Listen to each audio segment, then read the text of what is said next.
Here's something a little unsettling. Most people spend more time planning a vacation than they spend understanding how their own money works.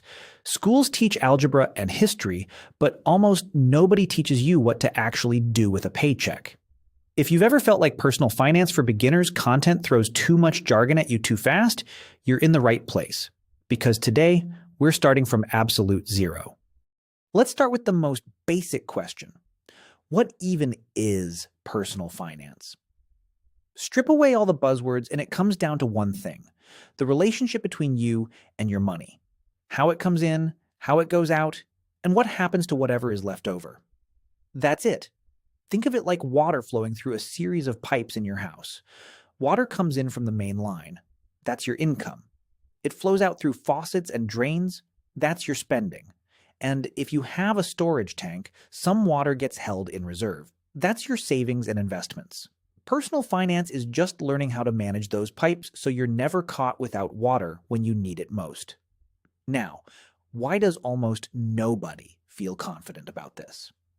A big part of it is psychology.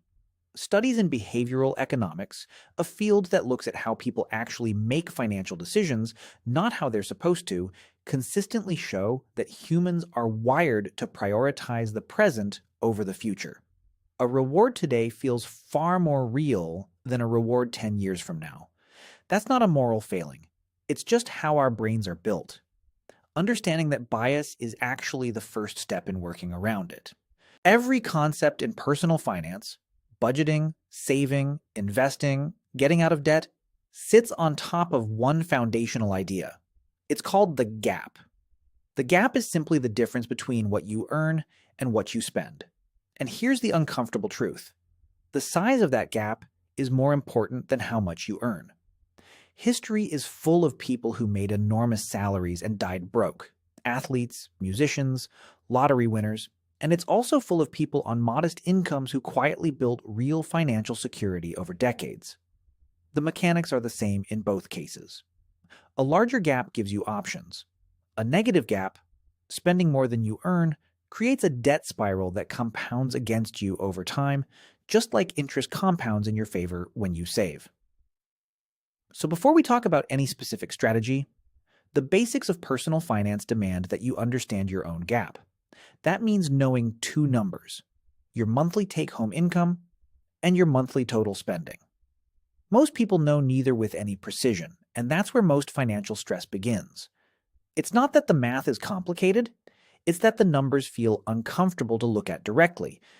The word budget makes a lot of people feel like they're being put on a financial diet. But a budget isn't a punishment. It's just a map. It tells you where your money is going so you can decide if that's actually where you want it to go.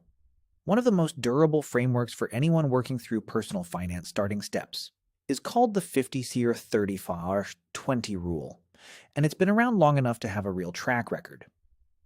The idea is straightforward. Roughly 50% of your take-home pay goes to needs: rent, groceries, utilities, transportation. About 30% goes to wants: dining out, entertainment, subscriptions. And 20% goes to financial priorities: savings, investments, or paying down debt. Now, those percentages aren't sacred. They're a starting point, not a law. Someone living in a high cost of living city might find that housing alone chews up 40% of their income, and that's fine. The point of the framework is to make the trade-offs visible. Once you can see where money is actually going, you can make conscious decisions rather than just wondering where it disappeared to at the end of the month. There's also a psychological trick that makes budgets stick better: paying yourself first. Instead of spending and saving what's left over, you automate a fixed transfer to savings the moment your paycheck arrives, and then you live on the rest. It removes the decision entirely.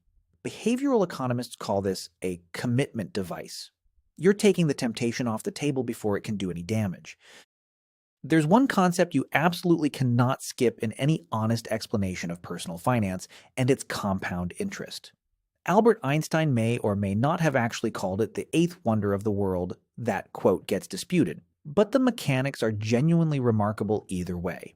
Here's the simple version. When you save or invest money and it earns a return, that return then earns its own return. And then that return earns a return. Each cycle, the amount growing gets slightly larger, which means the growth itself gets larger. Over long periods of time, this creates an exponential curve that looks almost unbelievable on a graph. The flip side, and this is the part that ruins financial lives, is that debt works exactly the same way, just in reverse. Credit card debt at a 20% annual interest rate compounds against you.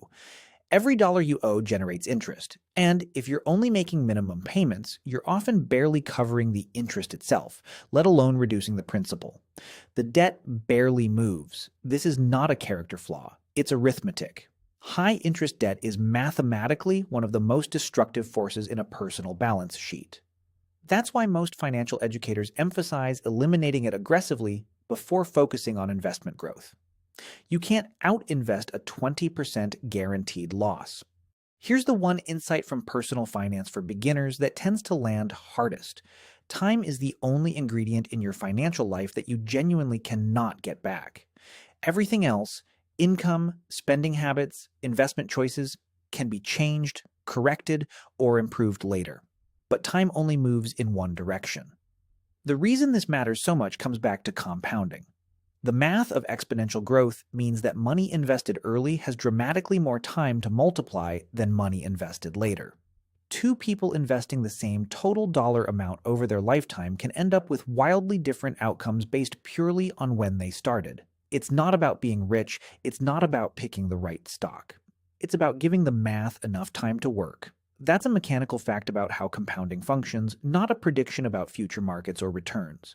This also explains why understanding even the basics of personal finance at a young age, before major financial decisions pile up, has such an outsized impact.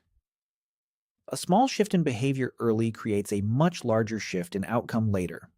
The gap you create, the debt you avoid, the savings you automate, these things gain power over time in ways that are very difficult to compensate for if you wait. Money is not complicated at its core. It's a gap between what comes in and what goes out, powered by time and compounding and shaped by the decisions you make, often without even realizing you're making them. Understanding the mechanics doesn't require a finance degree. It requires slowing down long enough to look at the numbers honestly and recognize which forces are working for you and which ones are quietly working against you. That's what these videos are here to help with. One concept at a time, built from the ground up.